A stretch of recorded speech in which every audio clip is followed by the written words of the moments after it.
Welcome to our channel. Today we how to build an insurance portfolio with Geico, full guide step by step clearly. Building an insurance portfolio with Geico can be straightforward with the right approach. Begin by assessing your insurance needs.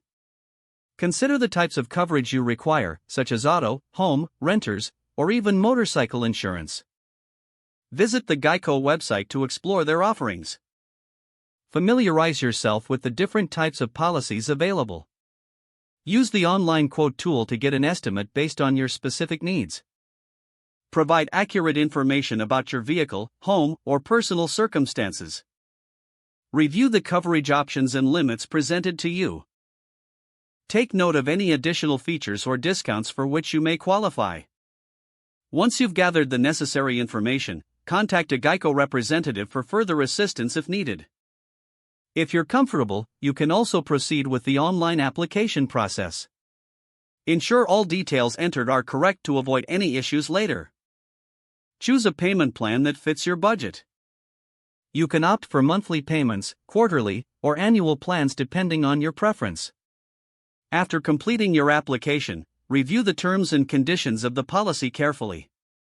Once satisfied, finalize your purchase and make your initial payment. Download or print your policy documents for your records. Make a note of your renewal dates and any changes in your situation that may affect your coverage. Stay informed about any new discounts or services offered by Geico moving forward. Regularly review your insurance portfolio to ensure it continues to meet your evolving needs.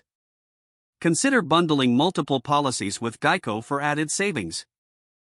As your life circumstances change, don't hesitate to reach out to Geico to adjust your coverage.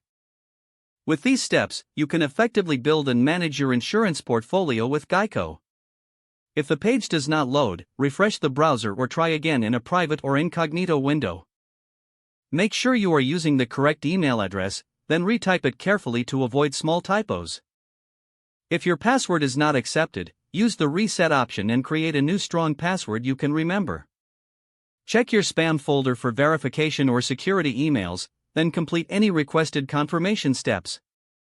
Enable two-factor authentication if available to improve account security and reduce unauthorized access risk. Don't forget to like this video and subscribe to our channel for more step-by-step tech guides.